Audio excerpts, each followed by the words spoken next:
Muito bem, pessoal, estamos de volta aqui para mais uma aula de física. Eu sou o professor Nelson Bezerra e agora nós iremos conhecer qual é o objeto de conhecimento para a aula.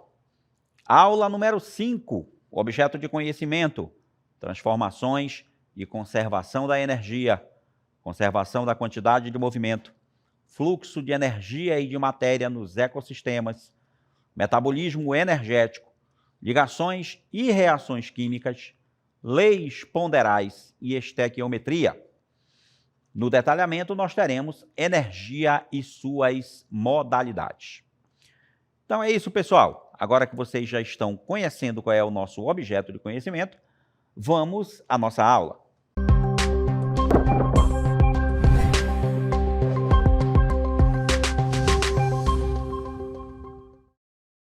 Muito bem, pessoal. Vamos começar então aqui a nossa aula de hoje, que fala de um assunto muito importante. Vamos falar da energia e suas modalidades, tá legal? Então é muito importante aí que você entenda que esse conteúdo é um dos mais importantes conteúdos que a gente tem na física, porque nós estamos falando de uma coisa muito importante para o desenvolvimento da humanidade. É a geração de energia, é o conhecimento dos conceitos de energia para que a humanidade possa ter o seu desenvolvimento. Então, pessoal, vamos iniciar aqui a nossa aula com um vídeo introdutório sobre o conceito de energia. Vamos assistir o vídeo, então. A energia está presente desde o momento da criação do universo até o instante presente. A formação das galáxias, do sistema solar e de nosso planeta são processos naturais que são possíveis exclusivamente por causa dela. Em nosso planeta, há diversos processos que evidenciam a existência da energia. A energia liberada por uma erupção vulcânica, por terremotos, por tsunamis, são provas do grande poder que o nosso planeta apresenta em se transformar continuamente. Um furacão ou um relâmpago demonstram que, assim como acontece na crosta e nos oceanos, a atmosfera também está em contínuo movimento. O planeta parece estar vivo, e esta vida do planeta é a prova inquestionável do papel exercido pela energia. Ao longo de sua existência sobre a Terra, nós, humanos, nos tornamos capazes de utilizar processos naturais e até de criar outros que facilitassem nossa vida sobre o planeta. Dominar o fogo, construir mecanismos usando alavancas, roldanas e cordas, ou utilizando e até mesmo alterando o movimento das águas, são demonstrações da vontade humana de usar a energia ao seu favor. A descoberta de que era possível liberar energia contida em determinadas substâncias, como o carvão e o petróleo, foi indispensável para a Revolução Industrial, desde a invenção das máquinas a vapor aos automóveis e aviões. Muito bem, pessoal. Então, nós acabamos de ver aí um vídeo, né, falando de uma introdução bem simples, né, curta, mas muito importante, porque você percebe o quanto é importante a energia para que a humanidade se desenvolva, né? Como é que ela vem tratando essa questão da energia desde o começo, desde quando o homem começou a entender como a natureza funciona, e é exatamente isso que a física pretende ensinar para você, né? A física só pretende explicar quais são os fenômenos naturais, entender esses fenômenos e usar em benefício próprio. Tá legal, pessoal? Muito bem. Então vamos aí agora a uma cartelinha mostrando, né? Você vai ver aí escrito qual é o conceito de energia. Olha aí, pessoal. Conceito de energia. A palavra energia, ela é usada, muito usada em nosso cotidiano, né? Você, de vez em quando, está falando aí a palavra energia, às vezes quando você precisa de energia elétrica para alguma coisa, quando você diz que precisa de energia para trabalhar, né? Que você não está com energia se sentindo bem. Então, a palavra energia é muito utilizada, né? Mas não é assim tão simples a gente definir o que é energia como uma grandeza física. E talvez seja o conceito mais importante da física, sendo aplicada aí em diversas áreas, né? Então, a energia atua como agente de todas as transformações. Então, olha esse conceito interessante. A energia, ela é um agente para transformações. Então, a natureza está em constante transformação. Então, a energia é o agente que torna essas transformações possíveis. E aí, na imagem, você vê como tem, por exemplo, aí a energia elétrica acendendo uma lâmpada. Mas não, também não é só isso, né? Tem outras modalidades de energia aí muito importantes. E uma coisa interessante sobre a energia, pessoal, a energia, ela se conserva.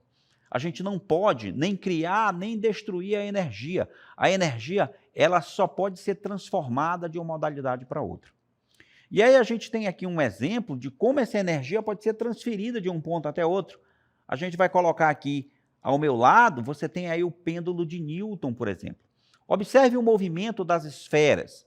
Veja que a esfera que está se movimentando do lado, quando ela bate nas esferas do centro, a energia dela é transferida para o outro lado, né?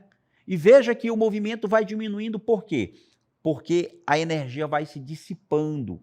Não é que ela vai acabando, ela vai sendo transformada em outra modalidade, porque esse dispositivo aí, ele faz barulho, ele aquece, e aí isso aí dissipa a energia, e aí o sistema físico vai procurar a sempre ficar no nível de baixa energia, ou seja, ele vai se movimentando cada vez mais devagar até que ele vai ficar num ponto de equilíbrio, ele vai parar até que seja dada energia novamente. Olha só, quem dá energia é a pessoa que puxa a bolinha. Quando ela soltar a bolinha, essa energia que ela deu para puxar a bolinha vai fazer o sistema se movimentar.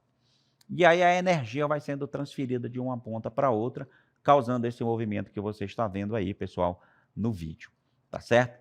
E aí a gente chama essa situação aí, né? A gente diz que a energia, ela é conservada. E é disso que a gente vai falar agora, pessoal, sobre a conservação da energia. Um princípio muito importante aí, que você deve entender, né? Que a energia, ela não pode ser criada. A gente não cria a energia. Então, às vezes, é muito comum a gente falar assim, nós vamos produzir energia. Não dá. Fisicamente, essa frase está incorreta, porque a gente não pode criar. Produzir é criar. A gente não pode criar. A gente simplesmente vai transformar uma modalidade de energia em outra, porque não dá para produzir energia do nada, certo? Se você pensar, por exemplo, mas quem produz a energia é a hidrelétrica. A hidrelétrica simplesmente utiliza a energia que está lá em potencial na queda d'água, né, no movimento da queda de água, e transforma essa energia, que a gente chama de mecânica, em energia elétrica. Aí essa energia elétrica vai fazer funcionar os seus aparelhos e a energia vai ser transformada em outras coisas, como som, como calor e assim por diante. Então, a energia não pode ser criada e nem destruída. Não dá para a gente destruir. Somente pode ser transformada de uma forma para outra. Este é o que a gente chama de princípio da conservação da energia. Então, podemos dizer que a energia total de um sistema isolado é sempre constante. Então, a energia de um sistema é sempre a mesma, porque a energia é conservada, né? Sistema isolado quer dizer um sistema que não tenha ligação com outro sistema qualquer que seja na sua vizinhança, o que é também muito difícil fisicamente. Isolar um sistema é muito difícil, né? Sempre vai haver uma pequena perda de energia e esse sistema jamais vai ser considerado completamente isolado. A gente pode chegar até muito perto de ter um sistema isolado, mas não consegue fisicamente, tá certo? Mas se a gente pudesse isolar um sistema, para esse sistema isolado, a gente ia ter a energia sempre do mesmo valor. A energia se conserva. E aí existem sistemas em que a gente consegue uma boa aproximação, né, com esse conceito. É o conceito da conservação da energia. Energia não pode ser criada e nem destruída. Só pode ser transformada de uma modalidade para outra modalidade. Ok, pessoal? Importante que você entenda esse conceito. E agora nós vamos falar sobre as formas de energia. Quais são as formas que eu tenho de energia? E aí a gente vai estar trabalhando aí, como você vê aí no desenho, a energia e suas formas. E aí você vê aí essa ilustração interessante, mostrando algumas formas de transformações de energia, como as usinas eólicas, as usinas que captam energia solar, né? A biomassa ali na questão das árvores, por exemplo, né? O sol aparecendo ali, né? Porque o sol, na verdade, pessoal, e isso, se você nunca pensou nessa situação, pense agora. O sol é a única fonte de energia que existe no nosso planeta. Quando eu falo única, é porque é a única mesmo. Todas as outras dependem dela. Sem o sol, a gente não estava vivo aqui onde nós estamos. É o sol que mantém a Terra viva. Sem o sol, a Terra não é nada. Então, o sol é a fonte de energia única do nosso planeta. Professor, mas tem aí a energia das hidrelétricas, das termoelétricas, né? Mas aí, como é que eu vou aproveitar a energia do rio se o sol desaparecer e o rio congelar? Né? A temperatura baixar, não tiver mais aquecimento na Terra, certo? Nosso próprio corpo não vai aguentar, por exemplo, e a gente não consegue sobreviver a temperaturas baixas. Então, as plantas não vão crescer sem o sol, imagine isso, né? Então, a fonte de energia que nós temos é o sol, tá certo, pessoal? Vamos começar falando de uma modalidade de energia muito importante, que a gente chama de energia mecânica. Aí está, pessoal. O que é a energia mecânica? Bem, a energia mecânica a gente pode dividir ela em duas partes extremamente importantes. Então, a energia mecânica, ela pode ser interpretada, pode ser dividida, né, em duas outras modalidades, e essa energia mecânica, na verdade, é a soma dessas duas outras modalidades que formam a energia mecânica, que são a energia cinética, olha o nome, energia cinética, e a outra é a energia potencial, que um determinado corpo possui. Então, eu vou definir aí a energia mecânica, pessoal, como sendo a soma da energia cinética com a energia potencial, tá certo? E a unidade dessa energia no sistema internacional, né, porque a energia é uma grandeza, né? Aqui a energia mecânica cinética mais potencial, e a unidade de medida a gente chama de joule. O símbolo é o J. Existem outras unidades de energia utilizadas mais corriqueiramente no nosso dia a dia, como, por exemplo, a caloria. A caloria é uma unidade de energia, né? O quilowatt-hora, né, que é como a nossa energia elétrica é medida, também é uma unidade de energia. Mas a unidade utilizada oficialmente, internacional, chama-se joule e o símbolo é J, em homenagem aí a James Prescott Joule, que foi um grandioso físico aí, né, que pesquisou, estudou muito essa questão da energia. E aí, como eu tenho que a energia mecânica ela é subdividida em cinética e potencial, nada mais justo em que a gente observe o que é energia cinética e o que é energia potencial. Vamos começar então aqui com a energia cinética, pessoal. Aí está. A energia cinética, ela está associada, ela está relacionada com o movimento. A palavra cinético, se você procurar no dicionário lá, qual é o significado da palavra cinética, você vai ver que ela está relacionada com o movimento dos corpos. Então, a energia cinética de um corpo está associada ao movimento que ele possui. Então, eu coloquei aqui na figura, por exemplo, um automóvel, né? Um automóvel se movimentando de um ponto A para um ponto B. Ele está em movimento, né? Apesar da figura estar estática, mas a gente imagina que aqui, no ponto A, ele tem uma determinada velocidade, né? Que eu chamei de VA. E aí, quando ele se desloca para o outro ponto, porque se ele está em movimento, ele vai de um ponto para o outro. Quando ele se desloca aqui para esse outro ponto, ele já está no ponto B, em que a sua velocidade é VB. Ele vai ter outra velocidade lá, diferente de VA, ou até igual a VA, não importa. O que importa é que você entenda que a energia cinética depende de quem? Depende da massa do corpo que está em movimento, porque o corpo tem que ter massa, tá certo, pessoal? Né? Ele tem que ter uma massa, né? Ele tem que pesar alguma coisa, né? O peso depende da massa. O peso é uma força, tá, pessoal? Que depende da massa e da aceleração gravitacional do planeta. Então, o corpo tem que ter uma massa. É o m que aparece aqui na equação, ó.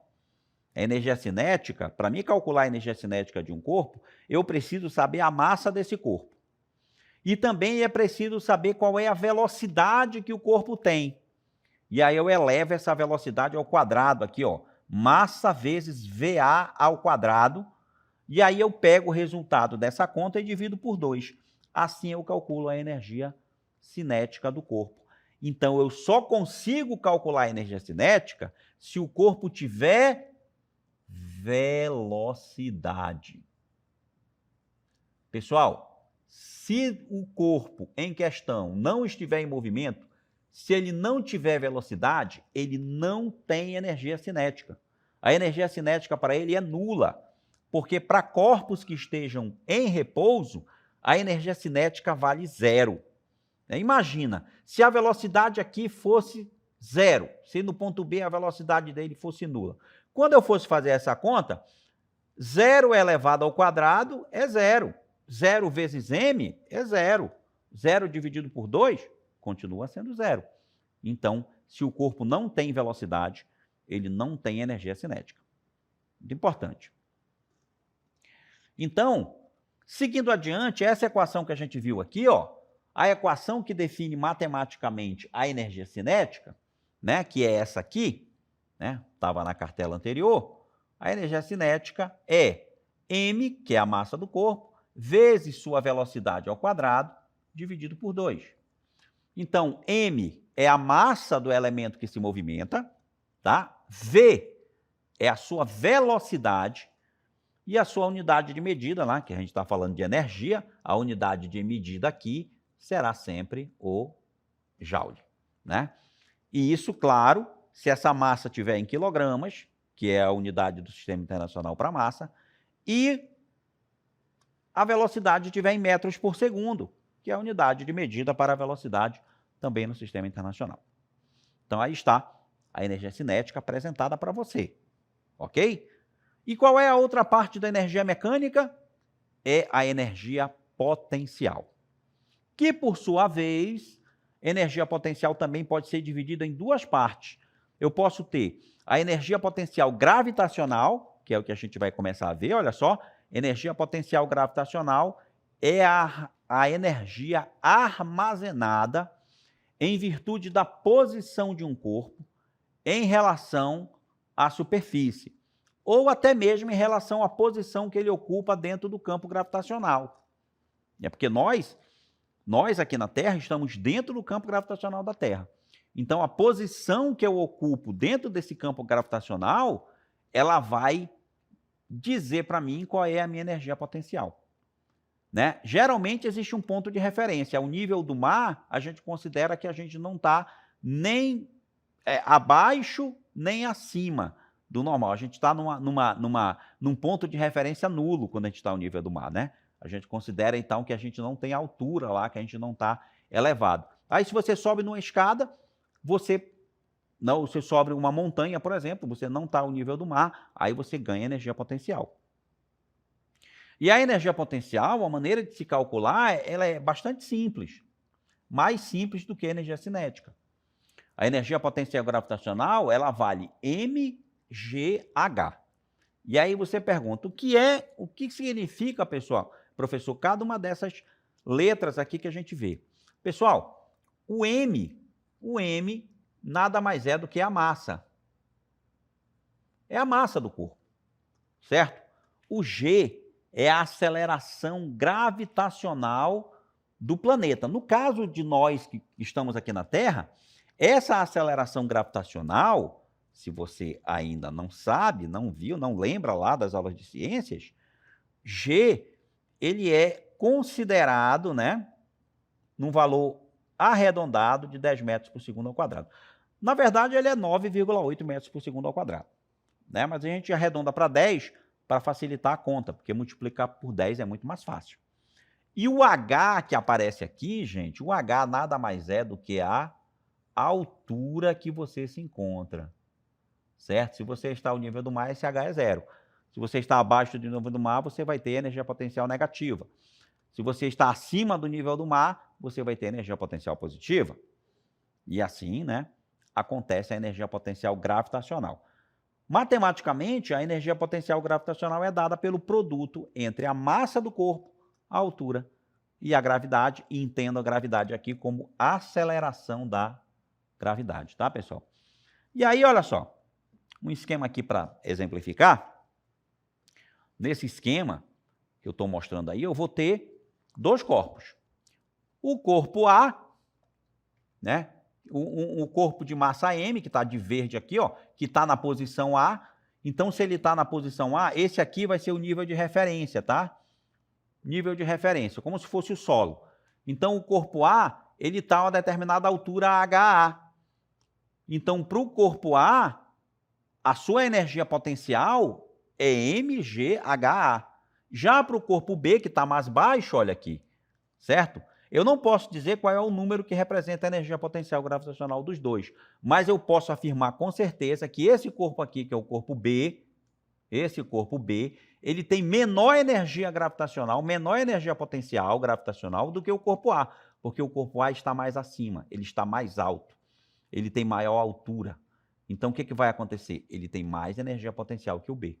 Porque quando eu for calcular a energia potencial para o corpo B, eu vou multiplicar por HB, que é a altura dele. Porque a massa é a mesma para os dois, o G é o mesmo para os dois, mas o que é diferente é o H.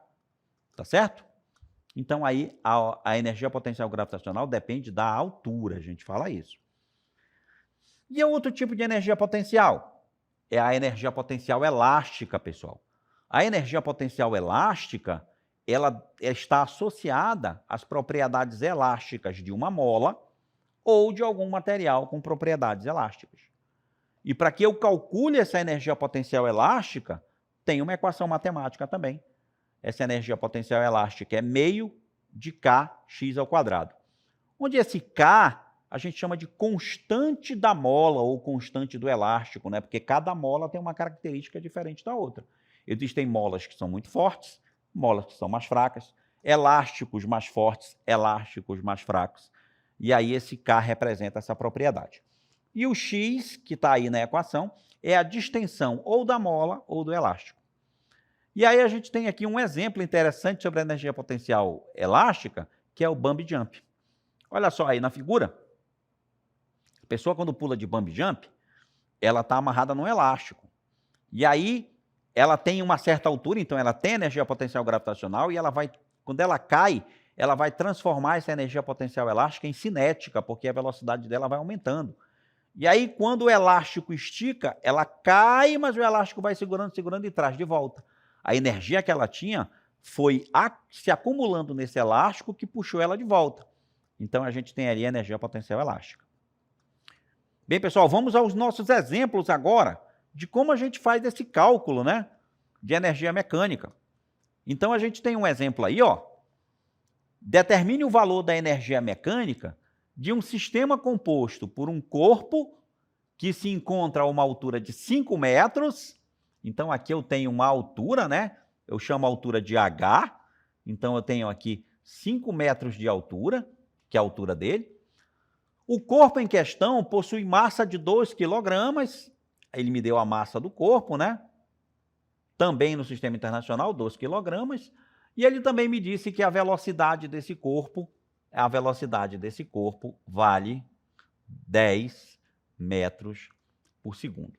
Aí o exercício quer que se calcule a energia mecânica desse sistema, e ele informa aqui que a gravidade, ou seja, a aceleração gravitacional, vale 10 metros por segundo ao quadrado. Com esses dados, eu vou calcular a energia mecânica que esse corpo possui. Lembra, pessoal? Energia mecânica é a soma da energia cinética mais a energia potencial. Então, o que é que eu vou fazer? Eu vou calcular a energia cinética desse corpo, vou guardar o resultado, vou calcular a energia potencial desse corpo, vou guardar o resultado e vou somar esses dois resultados para encontrar a energia mecânica. Vamos à solução, então? Primeiramente aqui, pessoal, eu tenho o cálculo para a energia cinética. Está aqui a equação matemática, que eu mostrei para vocês. A energia cinética vale meio de mv ao quadrado, ou mv ao quadrado sobre 2, é a mesma coisa, tá, pessoal? Então tá. O valor da massa, lembra? O valor da massa é 2.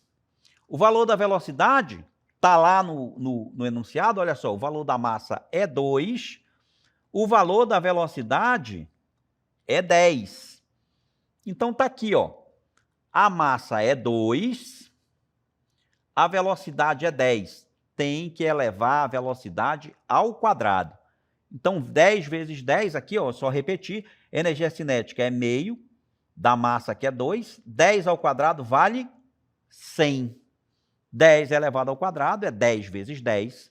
10 vezes 10 é igual a 100. Ok?